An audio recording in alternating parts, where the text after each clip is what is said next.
I don't know. I think if I saw a bunch of teammates crying before we kicked off, I'd be a little hesitant. Not crying. Come on, Rob. Emotional. It's not like crying like boo-hoo, like my feelings are hurt. It's like an alligator tear, dog. What kind of crying are we talking about? Tell me like the level emotional, of crying. teared up, not crying. It's like an alligator tear, like I'm about to kill something. An alligator tear. No, you just Light it.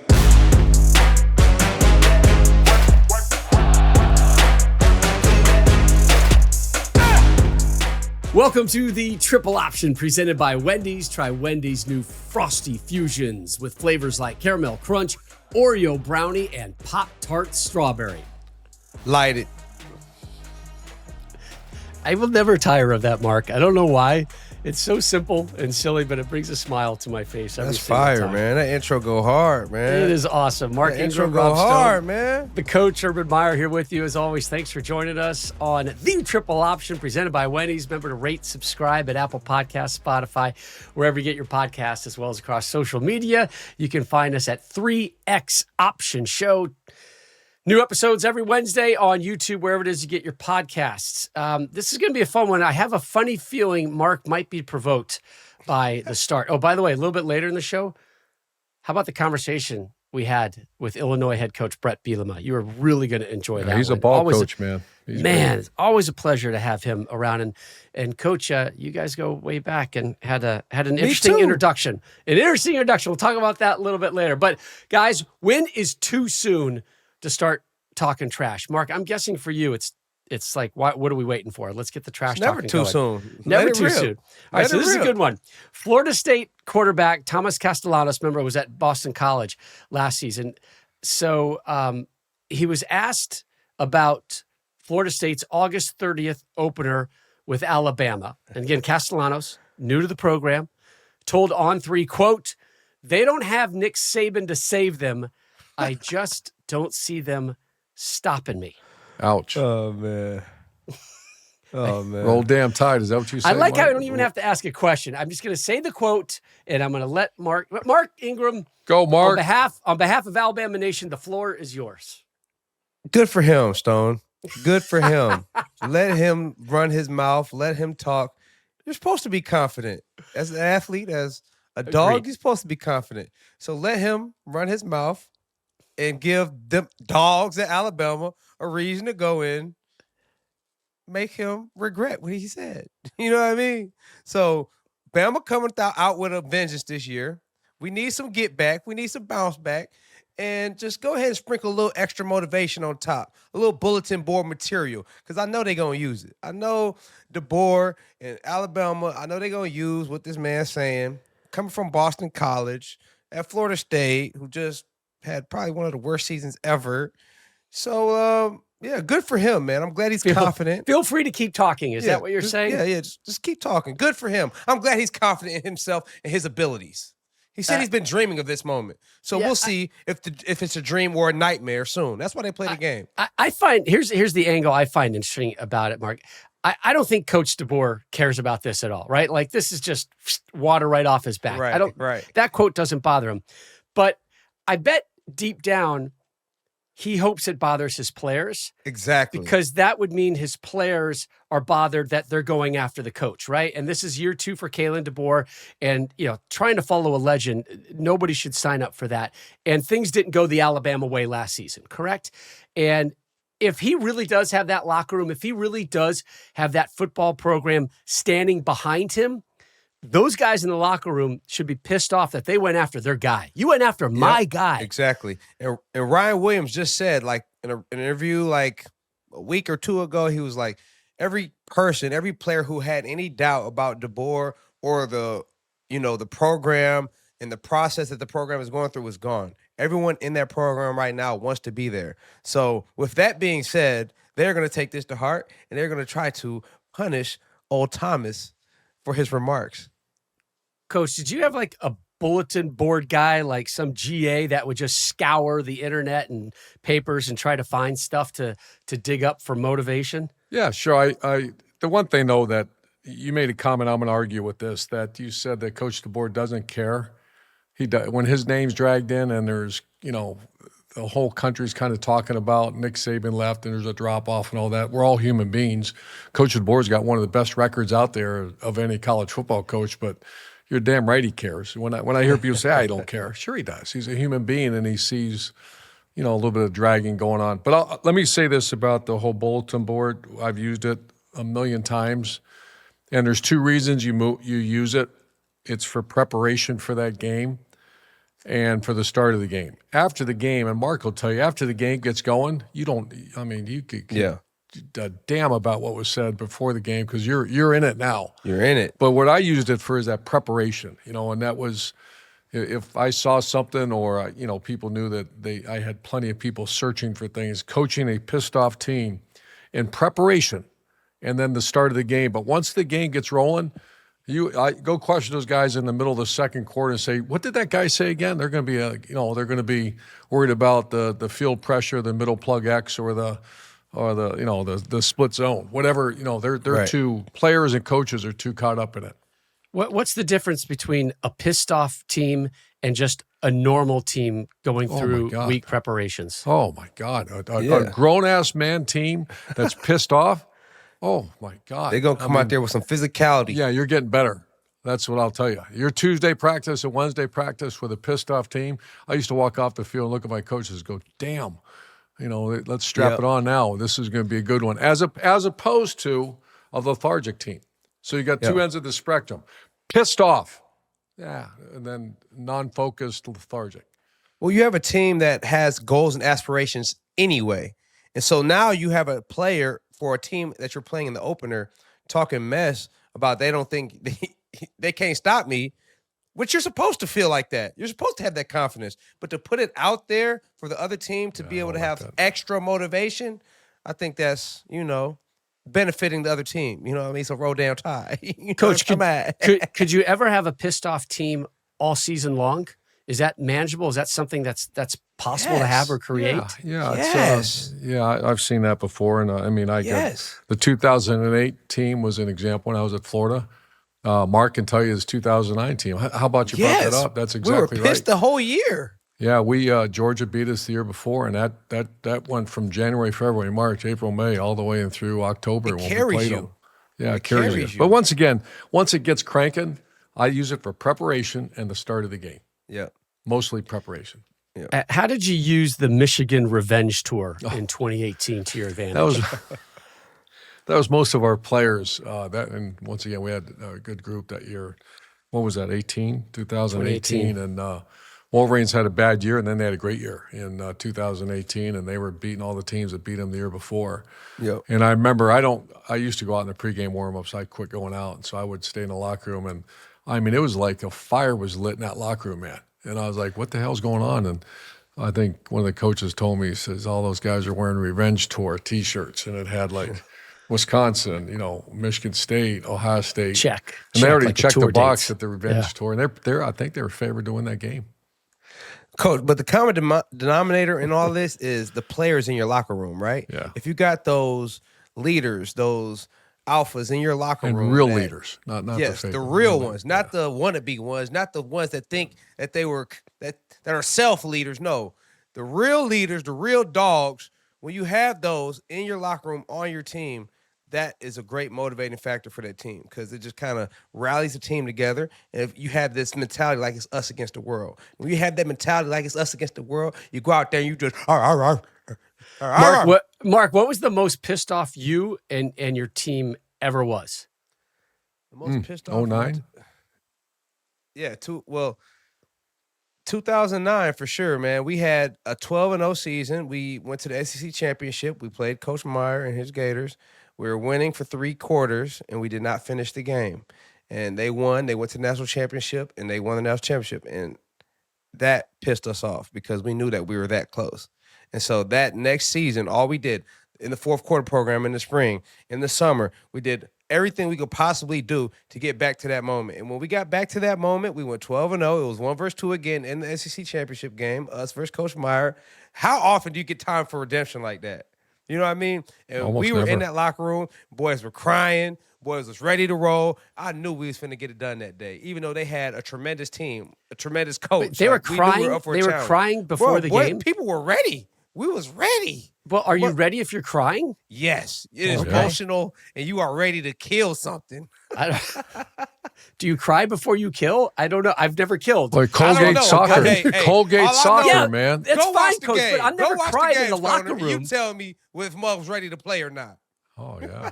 I don't know. I think if I saw a bunch of teammates crying before we kicked off, I'd be a little. It's not like a crying, little like, hesitant. crying. ooh, like Come my on, feelings are Rob. hurt. It's What like an kind of Emotional. crying alligator are we tear, talking dog. about? Tell me Like the level of emotional crying. teared up. Not crying. It's like an alligator tear. Like I'm about to kill something. An alligator tear. It's like no. It's not like crying boo here tear. It's like an alligator tear. Like the little puppy, No, whimper you- over there. Ah! All right. Oh my God. We're talking tears. And by the way, we broke a triple option record for saying the phrase pissed off the most. All right. All right. So we got some reaction on that one. Here's another one that is gonna that really kind of kicks you between the teeth.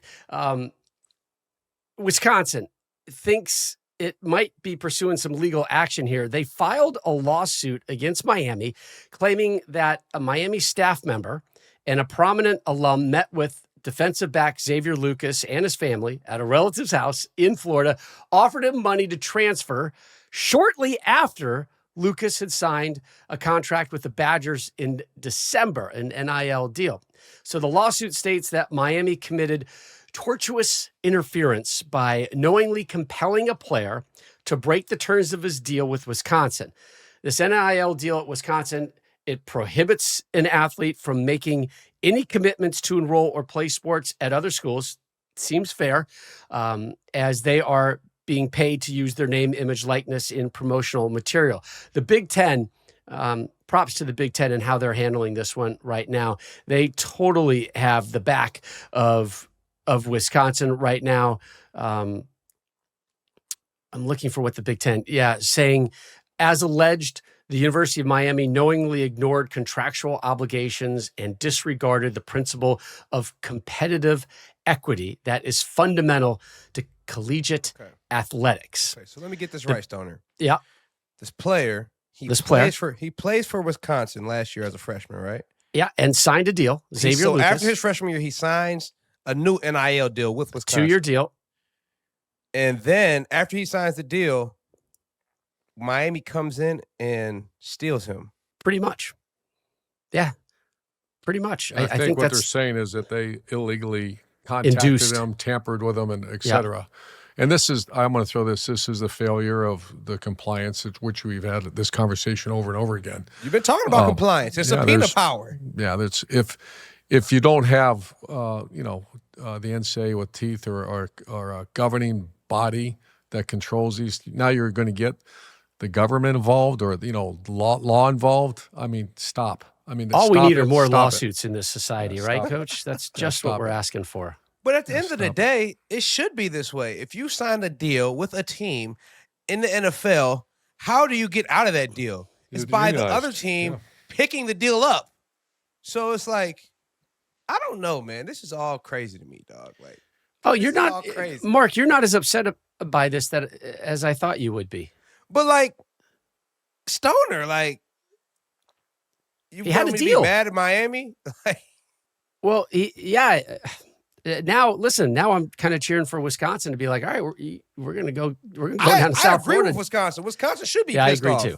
Yeah, But they what, should agree be. with what are they looking Wisconsin for? should Are be they pissed looking for off. money back? Is that what they are? They're looking for reimbursement? At a minimum. Yeah, they're looking for And the they money should get their back. money Are they back. looking for an eligible player? Are they, that's what I don't think they're looking for a trade. Like, we're going to take your second They want their linebacker. compensation back? Did They give want them some a signing compensation. bonus? Like, Also, their name has been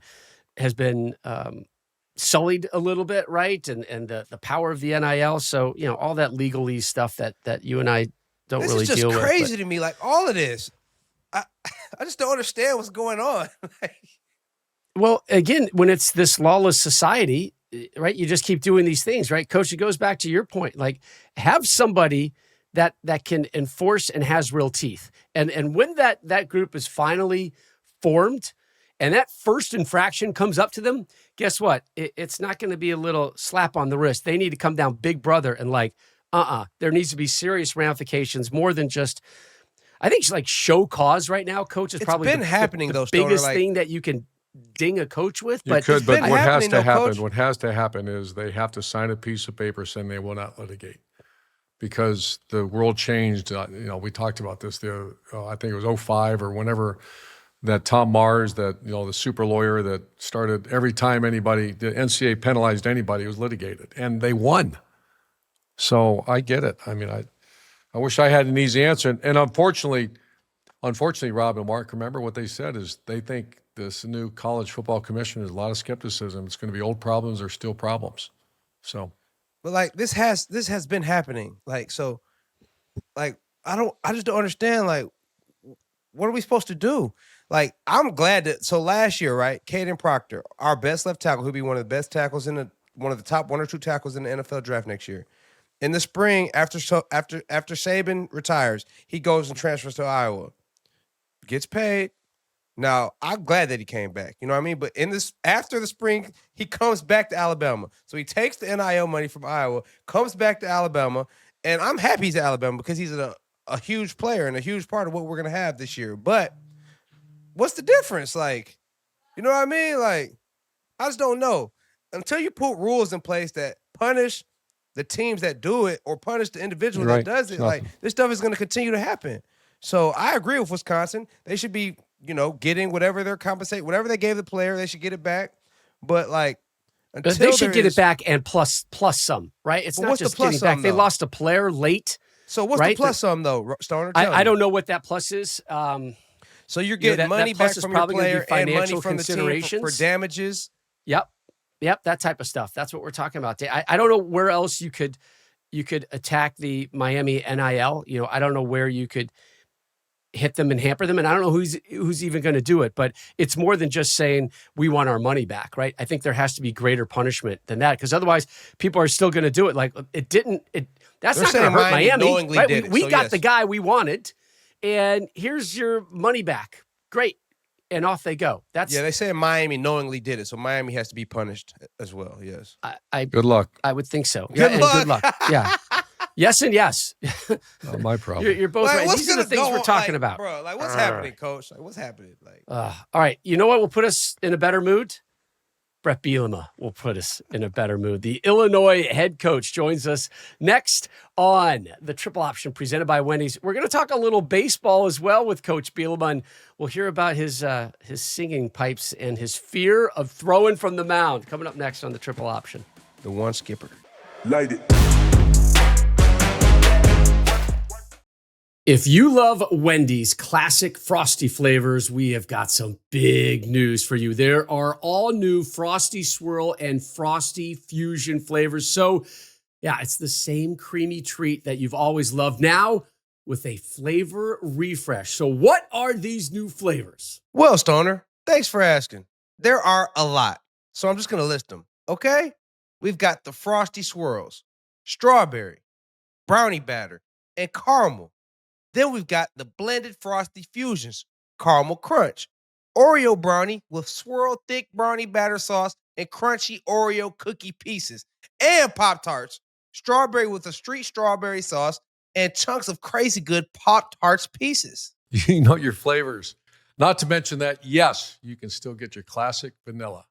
Try them all and find your favorite. Are you going to be a strawberry swirl girl, a caramel craze fanatic, brownie batter buff, Pop-Tart strawberry fanatic, Oreo brownie stay? These are all really, really good questions, Mark. Anyway, whatever flavor you're craving, odds are we've got a Frosty for it. So check in for sweet treat time with Wendy's. All new Frosty flavors. A refresh on a classic? Gotta be Wendy's. Baseball fans, BetMGM is giving you the chance to win a prize every day during the baseball season. Step into the batter's box for BetMGM's Swing for the Fences free-to-play game. Log in every day for your chance to win. All you need to do is pick an area of the strike zone and take your best swing. If you get a single, double, triple, or home run, you'll receive a prize. Smash a home run to collect a bonus bet on us. Just log into your BetMGM Sports account to get started. Then visit your promotions section to access the Swing for the Fences free-to-play game. Swing for the fences with BetMGM. BetMGM and GameSense remind you to play responsibly. See BetMGM.com for terms. This U.S. promotional offer not available in D.C., Mississippi, New York, Nevada, Ontario, or Puerto Rico. Gambling problem? Call 1-800-GAMBLER. Available in the U.S. For New York, call 877-8-HOPE-NY or text HOPE-NY 467-369. For Arizona, call 1-800-NEXT-STEP. For Massachusetts, 1-800-327-5050. For Iowa, 1-800-BETS-OFF. For Puerto Rico, 1-800-981-0023. For West Virginia, visit www.1800gambler.net. Subject to eligibility requirements in partnership with Kansas Crossing Casino and Hotel. Welcome back to the Triple Option presented by Wendy's. Rob, Mark, Urban with you. And oh yeah, we are going down to Champaign, Illinois. We are bringing in the head coach of the Fighting Illini, Bret Bielema. Coach, last year, 10-3, first 10-win season since 2001. And guess what? Expectations are even greater this season. We're going to talk about the Illini going forward here. But first, I want to take you back in the Wayback Machine. All right. So if you could remember back in 2012, you were kicking tail up there in Madison, Wisconsin, and some young buck comes into Columbus, Ohio, and with all this little SEC swagger. And I understand some guy named Urban came in and took multiple recruits from right underneath you. Now, why would you start with that, Rob? That's how we roll on the Triple Option. Coach Bielema, do I have that right? Sort of. Sort of. Go on. I remember one. There was really just the genesis of one. Who, if Coach remembers, I don't think he ever really played much. No, as an offensive lineman.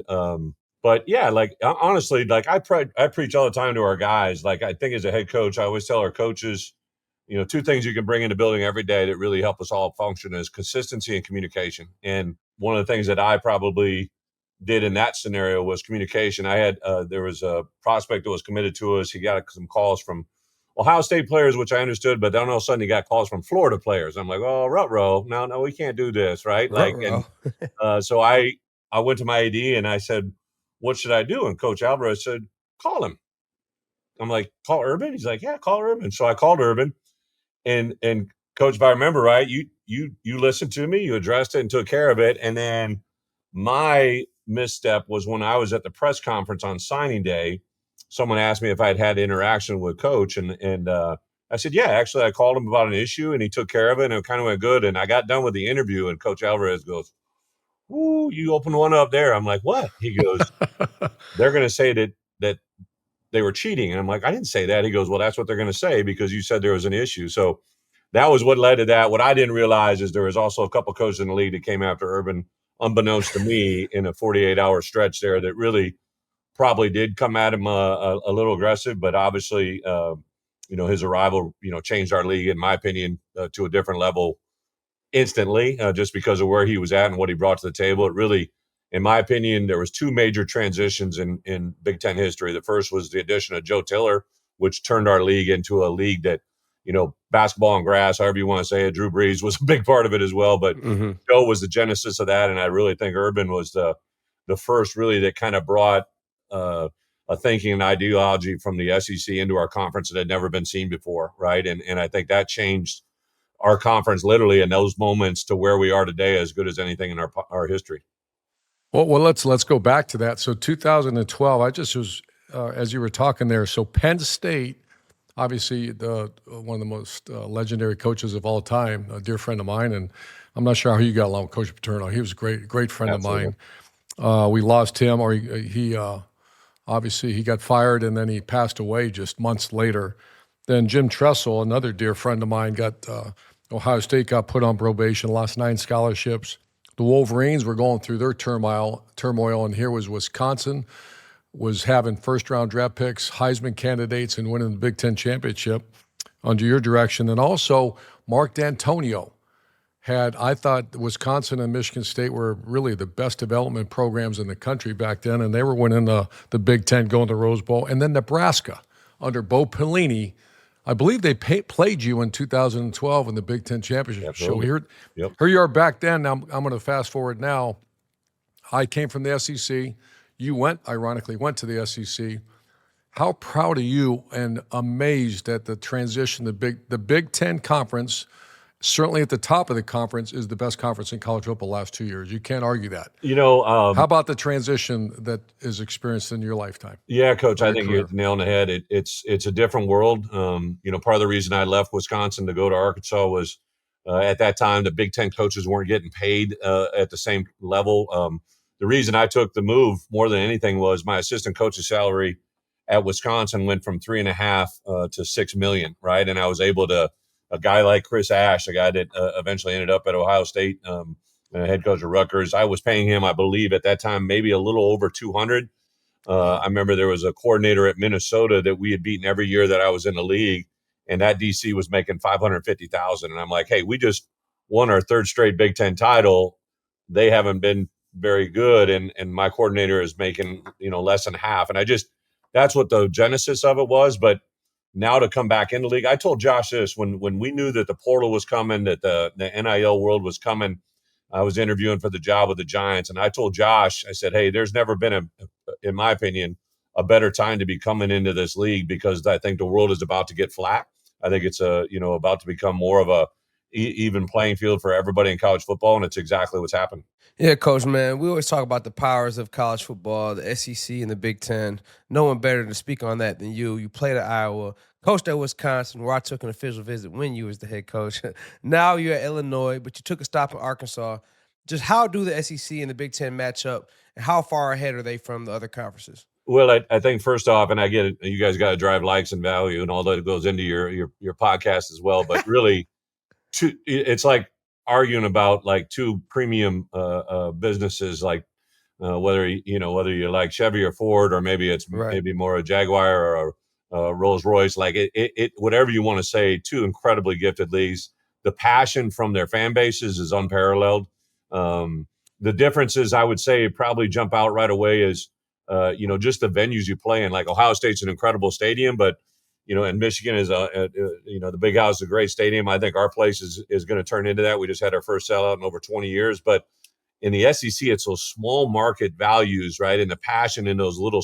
I remember, the furthest you had to stay away from a game, a hotel when you played in the Big Ten was 20 minutes. You go to the SEC, and you might have to drive an hour and a half to get to the hotel that you could stay at, right? And that literally said something to me right away. But the fan bases, the way they follow their people.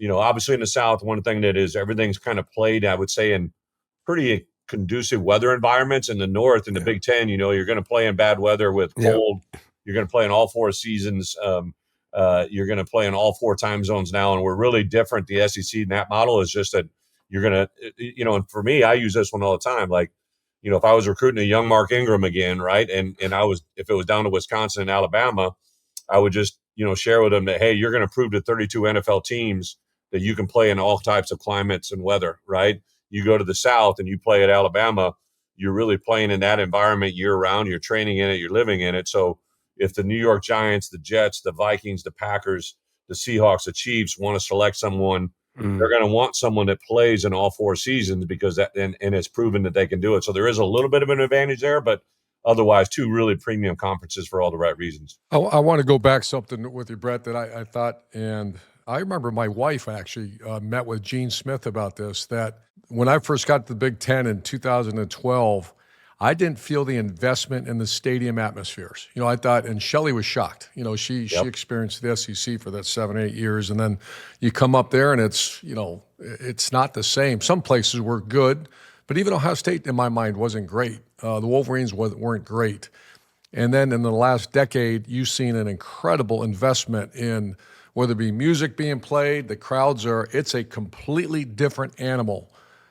Do you see the same thing in the Big Ten? Just the atmospheres are completely different now. 100%. And I would also, Coach, to back up what you're saying, like one of the things that I'll never forget, Jim Delaney, who's an incredibly gifted commissioner and was awesome. I remember sitting in my first ever head coaches meeting, and Jim Tressel and Lloyd Carr took me aside and said, hey, you just finished your first year as a head coach, 12-1. Shoot, I thought I was, Dick Buck or Mike Ditka, Tom Landry, Bill Belichick. I thought I was all that in a bag of nuts, right? Like I thought I was really big time. And those guys said, hey, you really have to understand you're going to be a guy in the future that's going to have to really watch out for our game and our conference, right? And I'll never forget that moment, because when I came in, I didn't know anything other than what I knew. And then when I went to the SEC and I saw Mike Slive sit at the front of the room with a cigar, and he sat in every meeting and he talked about the importance of football, that jumped out to me, in the way that it was put on a different level. So when I came back to the league, I literally, and I know James had said the same thing because of his time of Andy, the precedence that the SEC put on football above all else jumped out. And now Tony Petitti, who in my opinion has really been an incredible lifeline for the Big Ten the last couple of years, has really championed that moment to our ADs, and then our ADs have championed that moment on our campuses. And that's probably been one of the bigger changes, like that environment at Penn State, but also the environment at Wisconsin, Ohio State, to its own regard, Nebraska. Like, we went into that place last year. I mean, it's impressive. And I think that's definitely changed the conference. Yeah. You talk about changes. There's constant changes in college football right now. Just a few weeks ago, we had the introduction of the College Sports Commission, the NIL clearinghouse, this fact that universities are going to have $20+ million to play with. How has that impacted Illinois football in the last couple weeks? Rob, it's been something that we've been hoping was going to come. And I mean this with all due respect. One of the biggest things that has separated college football in the past is the have-nots, right? And it's not just the history, it's the resources available. And I think a world that we're getting to now, for instance, right now in our recruiting world, we're, for the first time in my 17 years as head coach, and I've had some good teams, and I'm not basing this on anything other than what's being given to me by my outside voices. We have a class that's ranked in the top 10, which I really don't care. I don't want to care. But the idea is this: I know right now we are beating schools I've never beaten before, right? Like, we can go head to head with any SEC Big Ten school. I don't care if it's Ohio State or if it's the team that finished last in our conference last year, or the team that finished first in the SEC to the team that finished last in the SEC.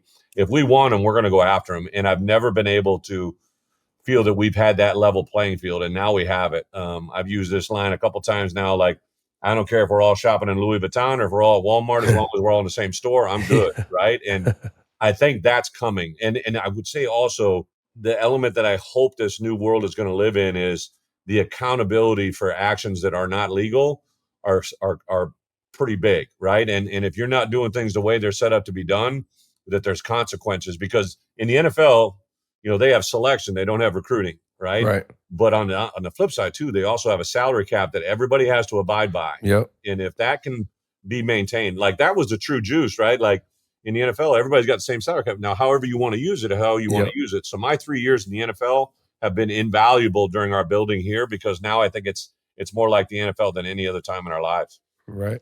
Well, Rob brought up the College Football Commission, and I was James Franklin, we had a conversation with him, and I don't know if, I don't want to say misled, but my understanding was that this College Football Commission was going to have subpoena power.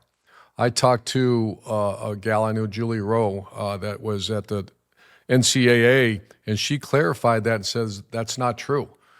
To have subpoena power, it's got to be federal or state jurisdiction, and it's not a criminal offense. And so the two game changers to me that you brought up about compliance, and I know me and you have talked about compliance before, is the number one thing is subpoena power. It expedites the investigation, and it holds people accountable that don't tell the truth. And number two is the unionization that you mentioned, the NFL. Everybody operates under the same rules. That's not true in college football. That's not the case. But she clarified she thinks that old problems are going to be new problems are going to be old problems. Old problems are going to be new problems. She doesn't see a big change. Do you see a big change coming? I hope big change is coming, but I think it's going to be a little bit of a blending of what she's saying and what the people that founded this new way of doing things are all about. I think the one X factor that no one's kind of taking into consideration is, I believe as a head coach, you know everything that goes on in your building, right? Yeah. And if you have to sign a document that you basically say, hey, I am aware and understand everything that has taken place in this NIL world was done prior to June 6th, right? When the court case was settled. Some of these teams are having guys sign documents July 1st or August 1st, and that's a fireable offense. Like, you start telling these coaches that are signing contracts for $50, $60, $80 million, myself included, and you have to have accountability at that level, that whole contract that you think was yours no matter what, and now you have a fireable offense, that changes the tone of head coaches, in my opinion, in a big way. And then the other thing is this NIL Go, that like will look back at high school students. So some of these guys that change graduation dates, this 2026 class is going to have a 30 for 30 for sure written on it, right? Because they've been able to change class, moving their time up, and now they're giving money while they're in high school. Well, that money has to be accounted for when you submit to the NIL Go 2 years prior to your enrollment in college. So if you start looking at kids 2 years out before they get to college and what they were giving, and that value has to match what their actual value is. You can say a kid's worth $1 million, but if Deloitte comes back and says, hey, he's only worth $100,000 and you paid him $1 million, well, somebody's going to have to answer to that. And Wow. From my opinion, that's probably going to be the game changer for everybody. Well, that's crazy. We talk about changes. There's a whole bunch of changes going on in this landscape of college football, but one of the changes I think we can all agree on is the change to the transfer window. How many windows do you think there should be, and when, in your opinion? I think there should be one, and it should be as early as humanly possible. I know there's a lot of discussion between January, February, March, April. I think all coaches would want it sooner than later. Yeah. The only thing that I see as a problem or problematic is when the portal is actually in the playing season. Right. Even if it's just down to a couple teams that are playing the championship game, I would ideally love to put it like championship game is on a Monday. I'd love to open it on Wednesday for a 15, 30-day window. Yeah. But I also get January allows you to get the kids in school. So I think we have to take into consideration, the calendars, how it lays out. I think our student athletes, the one thing that scares me to death, and Mark, obviously you lived as a student athlete, and Coach, you and I know this, they had a thing a couple years ago that basically tracked your APR, which is your annual progression rate of graduation for coaches. And it used to be a really big deal. I haven't had anybody ask me about graduation rates in 10 years, right? Because all these other things become on the forefront. And we just had our 5th straight semester of a 3.0 GPA. That's never been done in college in Illinois history. So I'm really proud of that. But I just don't think some people put that importance at that premium. And I really am scared about the graduation rates of this current world of college football that, we all want to talk about how great it's going to be for these guys as players, but bottom line, not everybody makes a living for the rest of their lives in the NFL. So we got to take care of everybody. Yes, sir. Can we talk about Illinois football now, Coach? Sure. Can we talk about this program that you've got? There's a lot of hope for this program right now. The last time Illinois was a preseason top 15 team, Coach, you were a nose guard, a 20-year-old nose guard grinding in Iowa City. And Illinois has everything on the resume, at least, to be a top 15 team to start this program. You have a Big Ten best 17 starters returning. You have your quarterback coming. You have your entire offensive line returning.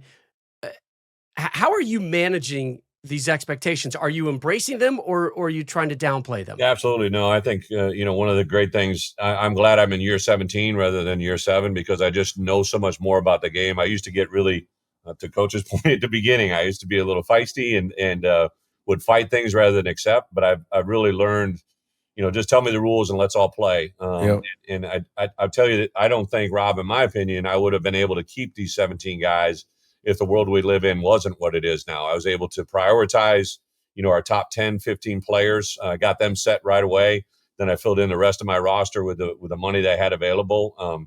Went out and recruited. We brought in 21 high school players, and we brought in about 15 portal players. So we have about, close to 35, 40 new players in our building that weren't with us at the end of last year for that championship, or the Citrus Bowl championship against South Carolina. I'm really excited. I have both offensive, defense, and special teams coordinator back in their 3rd year or more.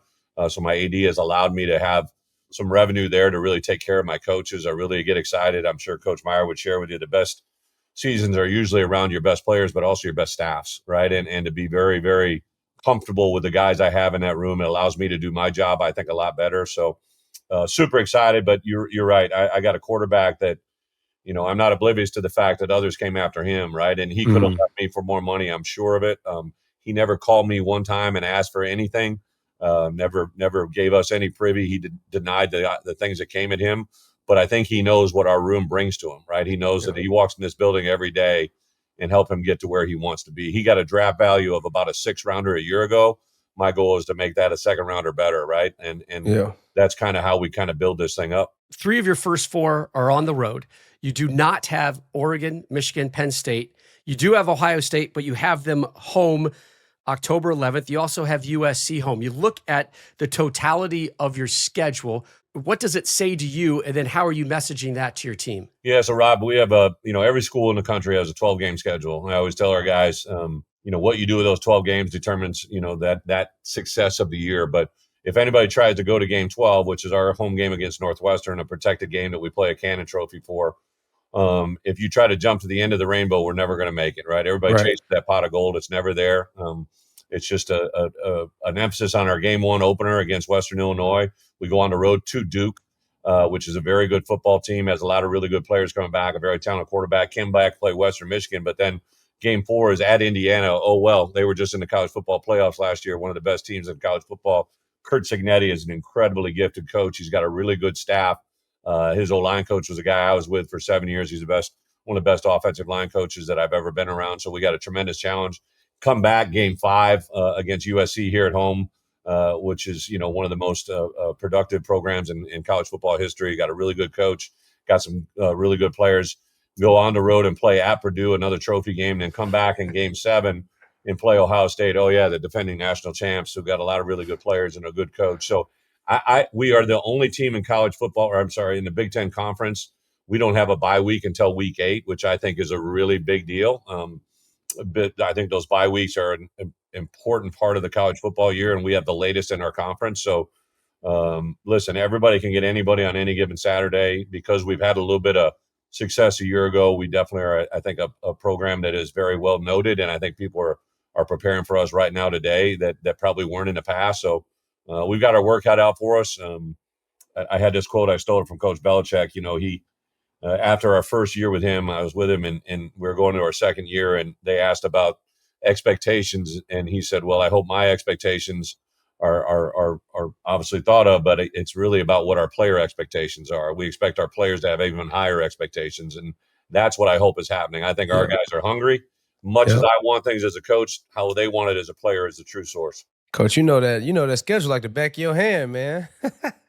I got one last question for you, Bret, and that's first of all, I've always respected Illinois. I've said that many times. I could never understood why it's in a great location. You got you got a lot of good players all the way around you. But just a big picture question. You saw the award manual, the athletic director for the Wolverines talk about a $20 million. They're going to lose money. You see Washington, another Big Ten team now, is going to eliminate, I think, track and field or the field part of it. And I had 2 girls play college volleyball. I'm just, I grew up in the environment where you didn't have open budgets, and it's like a spend world now. Where the hell is that money coming from? And at some point, is it going to break? When you start talking about the Wolverine, one of the top brands in the game is going to have they're predicting over a $20 million shortage in revenue. Where do you see this stopping, or where's the money come from? Coach, I think it's a great big picture item. For me, I go back to what I've known, right? So I grew up in this business as a young coach in the University of Iowa under Hayden Fry, who turned that program into something that is still being lived today. There's been only 2 coaches for over 50 years in Iowa's history, him and Kirk, right? And they're continuing to print money over there, I think, because they keep that stadium as full as they can, and obviously a lot of other things. Then I go to Kansas State, and Bill Snyder built that place into something that has been unprecedented. Then I go to Wisconsin, and Barry Alvarez turned that place into a money machine, right? And I didn't know it when I was growing up, but I was around 3 guys there, with Hayden Fry to Kirk Ferentz to Bill Snyder to Barry Alvarez, 4 guys, first year Hall of Famers, right? They probably did more with less than anybody they've ever been around before, right? And then I think other people, when it was so available, just spent it because they could spend it, right? I told our AD, Josh Whitman, when I got here, I'm going to spend your money like it's my money, right? Like, I'm going to be very conscientious about what we do, but I just don't think people are wired that way anymore. So it's going to be an intriguing time. I think college football is at a place that's never been any better. But I do know this, like, I have a lot of good friends that work in our department at Intercollegiate DIA here at Illinois. Our men's baseball coach, Dan Hartlib, is a guy that extended his hand to me the first day on the job here, right? Our men's golf coach, Mike Small, is an incredible person. My next door neighbor is Shauna Green, who has our Illinois women's basketball program at a place it's never been in a long time, right? So I think that I've tried to tell Josh, I know the more success we have, the more success we'll have. And I don't know if that's shared everywhere else. That's what makes Illinois kind of special. To your point, I've been eyeing this job for a long time, man. Like we're right next to Ohio. We're a lot of great players in Ohio. We have a direct flight in from Dallas, so we get access to Texas. I've signed over 190 players from Florida, so I have a good name down there. So we've got a lot of players from Jersey, but we really concentrate on 5 hours outside of Champaign, Florida and Jersey. That's the meat and potatoes of our recruiting market, and we kind of stick to that and what we do. Yeah, well, Coach, hey, man, I remember you recruited me, man, and it was a great experience. I went to Wisconsin, man. I had a great time. I respected you and what you were building in Wisconsin. You had some beasts in the running back room. Tell me about your running backs, man. I want to know who I need to be on the lookout for this year. Yeah, Mark, I'm very excited. We have, 3 guys last year that are coming back to us that very special. And it's kind of like what I had when I was at Wisco. I had a roster one year. John Clay was a 5th rounder to Pittsburgh, big 260-pound bruiser, just a war daddy. Behind him was this guy by the name of Monty Ball, who ended up being a 2nd-round pick to Denver Broncos. And behind him was this young guy by the name of James White, who was a freshman Big Ten Player of the Year. And then there's this other guy, Melvin Gordon, who became a 1st-rounder, right? Those 4 guys were on one roster. All 4 of them were just a little bit different, and that's kind of what I got going now. Caden Fagan, big bruiser, really, really talented. Unfortunately, lost him about middle of the season last year, but he's back healthy 100%. Aiden Lawfrey was the final game of the year for us in the Big Ten. He was a Big Ten Player of the Week, very small, and not small, but he's a little bit smaller, very powerful, very athletic. He can turn 10 into 100 in a hurry. Our fastest players. And then Khalil Valentine was a true freshman a year ago, weighing 180. He's now at 205. Got all the bumps in the right places. Really, really excited about him. And have 2 freshmen coming in the room. We did lose a guy to Georgia.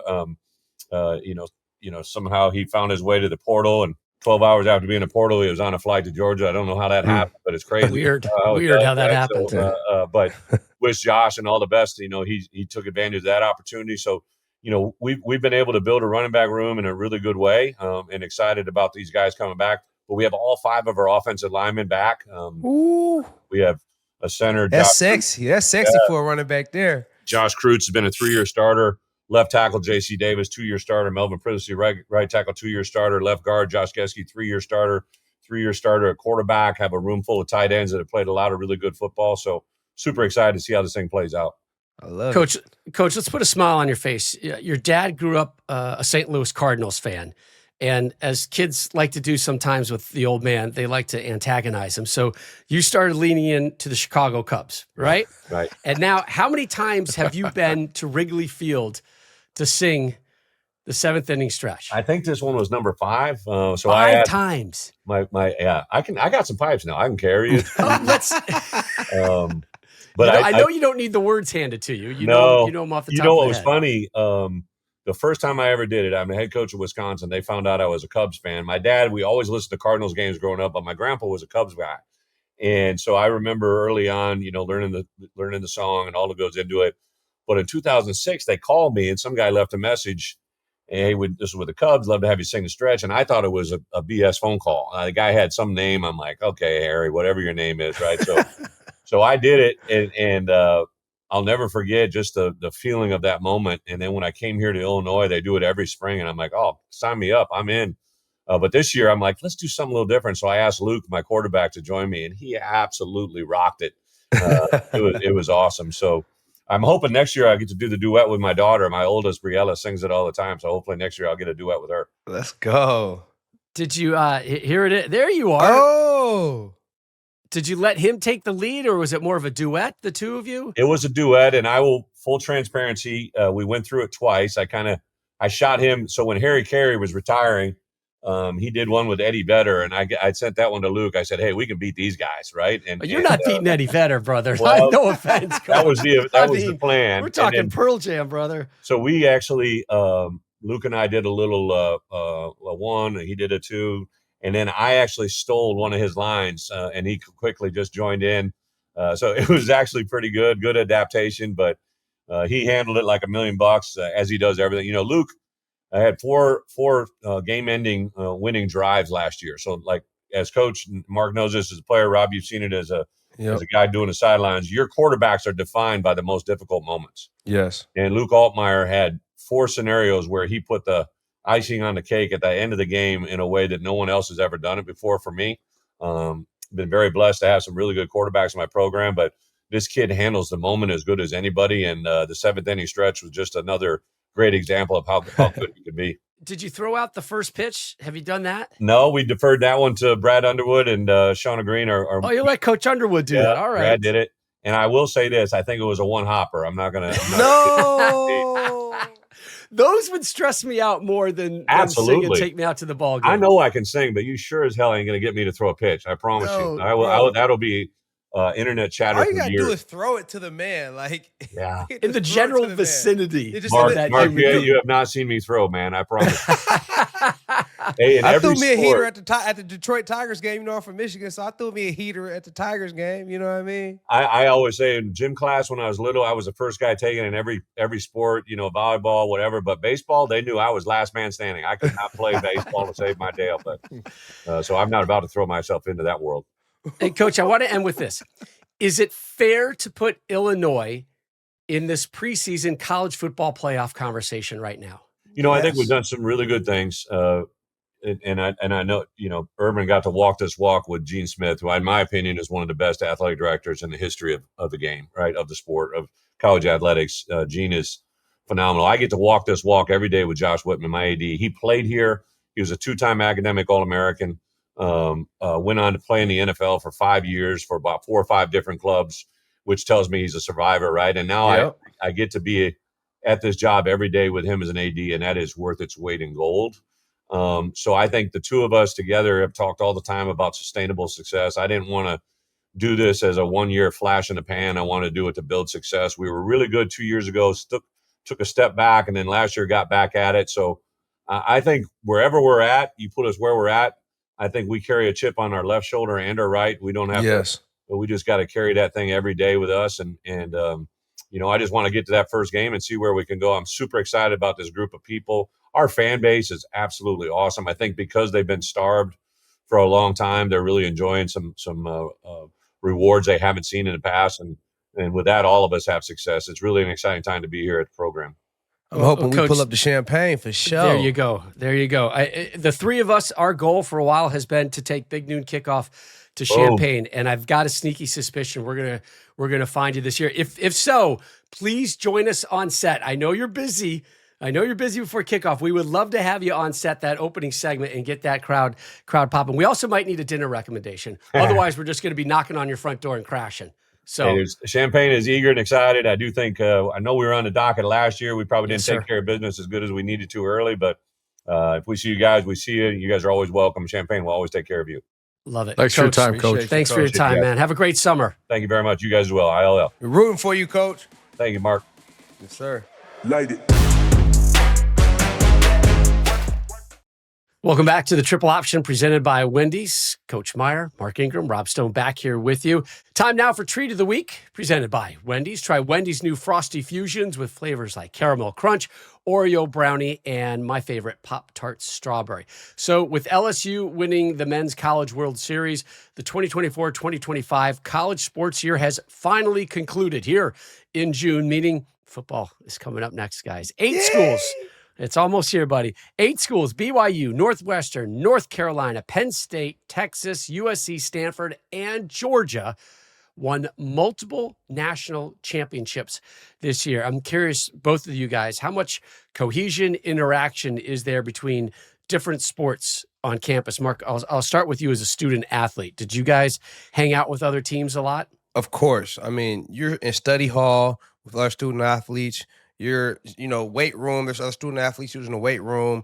I was very close with, I had friends on the men's track team. I had friends on the women's track team. I had friends on the men's basketball team, women's basketball team. So it's just a family, really. You guys are always working. You guys kind of all have to deal with the same kind of things. You're going to school. You're freaking working hard at your craft, at your sport, and study hall. You guys are all together at study hall, man. Doing tutoring and making sure your academics is right as well. So definitely have a lot of friendships and a lot of relationships that I grew with other student athletes from other sports, man. So it's a special time being a student athlete in college, man, and walking campus and being able to, develop a camaraderie with the other athletes, man. So it's big. It's big, especially Alabama. It was huge, and I know it is at these other campuses as well. So much driven by the athletic director, and I've had 4 great ones at Bowling Green, and then Utah, Florida, Ohio State, and it's easier when they're in the same building. It's a little different. Like Ohio State football is a whole separate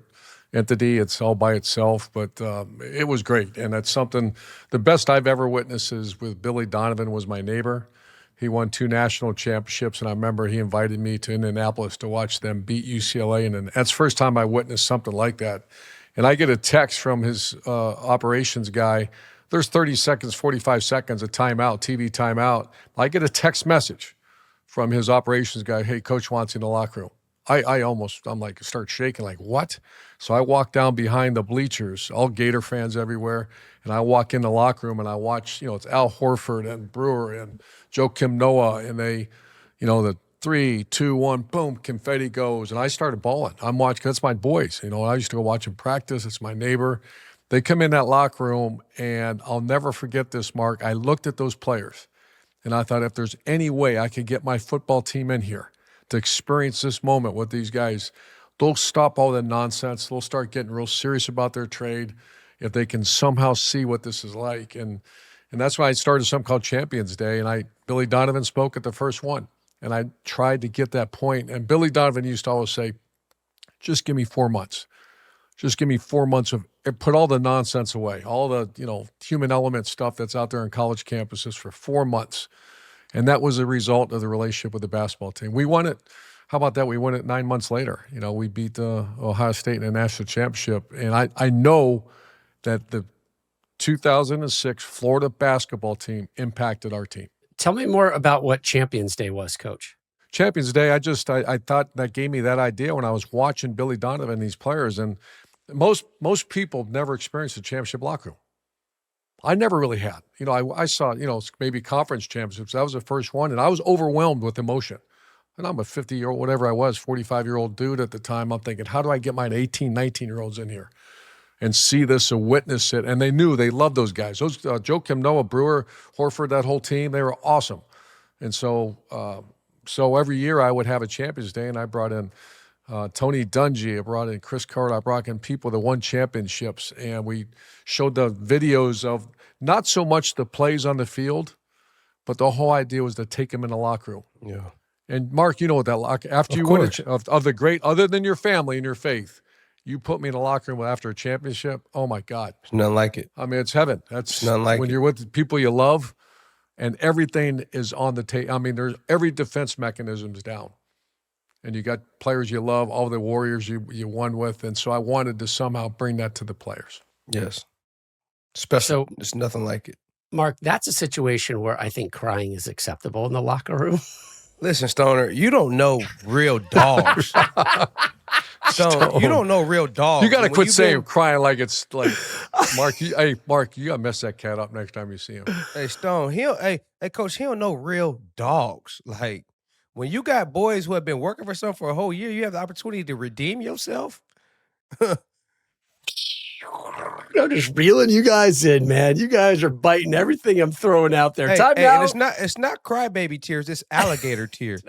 Triple Option Crystal Ball. It is brought to you by our great friends at BetMGM. BetMGM is giving you the chance to win a prize every day during the baseball season. Step into that batter's box for BetMGM's Swing for the Fences free-to-play game. Visit BetMGM app to access the game, and you'll score a prize if you hit a single, double, triple, or a home run. All right, so last week, Coach, we looked at your Gators. Today, we're going to stay in the great state of Florida, head a little bit further south, and talk about the U, Mark. All right, an early peek at the Miami Hurricanes. We talked about Miami a little bit earlier in the show. Right now, BetMGM has their regular season win total set at 9.5. They've always got the hook. It's never, have you noticed that, Mark? It's never just a flat number. Of course. There's always got to be a decimal point there to mess with you. So gotta have that 9.5. You can get the over at plus 135. The under at minus 160. These lines is always subject to change. Last season. So the under is the favorite. And I'm going with the favorite. Okay, Minus. so you think it's going to be 9 or less. Let's talk Yeah. last season real fast. They finished the regular season 10-2. They went to the Great Pop-Tarts Bowl in Orlando and Your favorite lost Frosty. to Iowa State. I love the Pop-Tarts Bowl. What they've done with that bowl game is so amazing. I actually have in my garage like a Halloween costume of a Pop-Tart that they gave me. It's still, I'm like, at some point I'm going to use this in my life. I don't know when or who in my family, but it might get used. Halloween.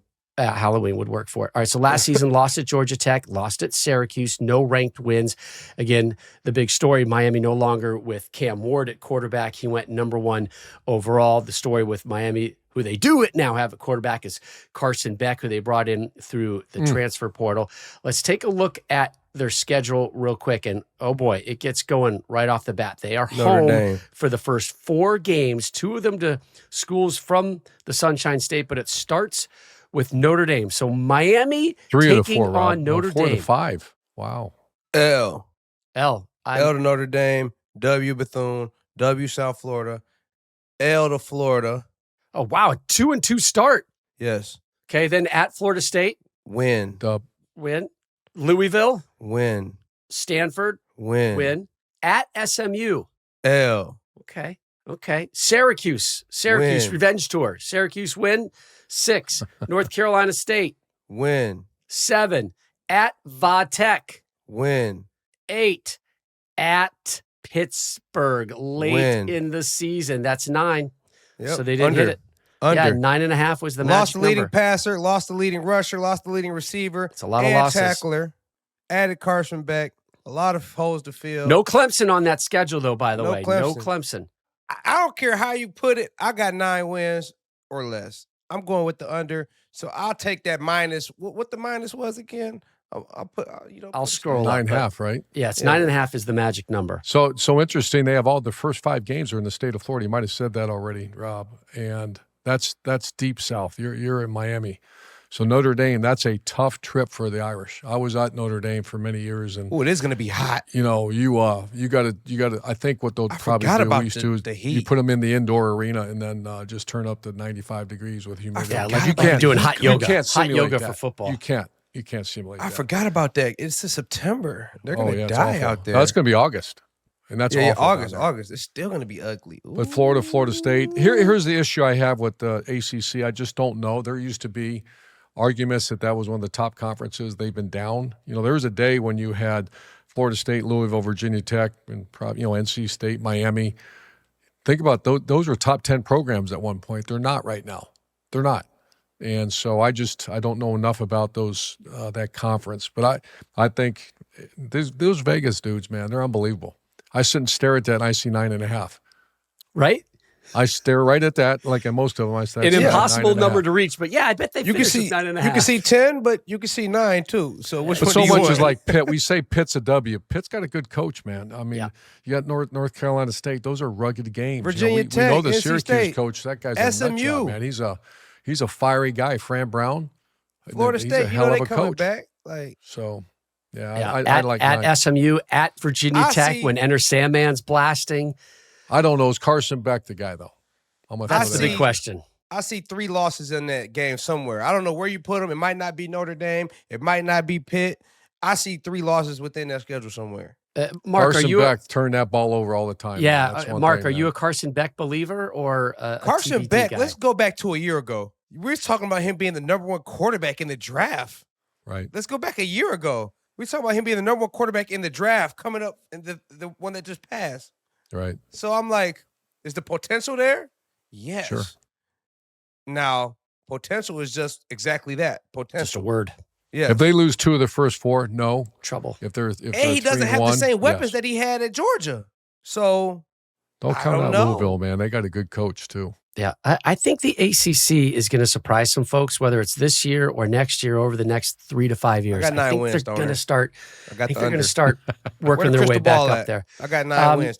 The crystal ball says. Hey, Coach, Take you the under. flew in hot today to record the triple option. Where were did. you? I'm on the board of the Folds of Honor, American Interior chapter up there, and we did our event. We had Boots on our podcast. He's Boots! an American hero. Mike Barker, a Navy SEAL, CTM 6 member, and without our country just dropped bombs on Iran. And, no political statements here other than my world has changed so much ever since I've been involved with these military organizations, VGA and the folds, that when I see these situations. Catch a lift, right, Coach? Catch a lift up in New York with me. I look at the veterans, man, and as much as I love the country, I love the men and women who served our country even more, because I've gotten so close with them over the last 5-10 years. I was with a gal called Ginger Gilbert. She lost her husband. He was an F-16 pilot. And he passed away in Afghanistan. She had 5 children. And Folds of Honor took care of all educational expenses for that family. And ironically, she married another F-16 pilot that lost his wife to cancer. I mean, it's a God thing. And so every time I leave that, they fly the flag in, Mark. I mean, the pageantry is unbelievable. And you leave that room, raised a ton of money for arguably, in my mind, one of the greatest causes out there, and that's our veterans. And I was lucky. I grew up in a family that first responders, you never walk by a police officer without saying hello and thank you. Same with the firemen, any first responders, and same thing with military. I just grew up that way. So I'm very appreciative and had a great 2 days at American Interior's Folds of Honor. Awesome. Coach, thanks for what you do for all those people who need the help. And I know you love it. I know it's a passion of yours as well. And you guys know what's next week, don't you? July 4th, baby. Oh, we go crazy July for 4th. July 4th. We go crazy for Love that. 4th in my house. Do you? I bet What do you do? those five Yeah. beasts are going crazy. We have all the friends and family over. We throw it down on the grill. We do the fireworks show. Big It's time hot down here, Mark. fireworks. It's hot. Hey, The beauty of living in Florida, you Hey. can get those fireworks on the side of the road. But we be up with the fireworks. Ain't nobody messing with us with the fireworks. Anytime they come over with us with the fireworks, they ain't messing with us, dog. Good to have Mark back. Yeah, all I do on July 4th is go out and buy that medication, the medication for my dog. You know what I mean? Dog would not be happy with us. 'cause we be Dogs do not enjoy July 4th now, people. Dogs do not enjoy July 4th. Love seeing you guys again. As always, thank you for listening. Thank you for watching out there. Follow, subscribe, rate us on YouTube, Apple Podcasts, Spotify, wherever you get your podcasts, as well as across social media, 3X Option Show. Thank you to our sponsors, BetMGM, Wendy's, and thank you, Bret Bielema, for joining us this week. Have a great week. Hope you enjoyed the show. Remember to give us some love. Send us some questions. Be good, boys. Peace. Da, da, da, da, da, da, da, da, da.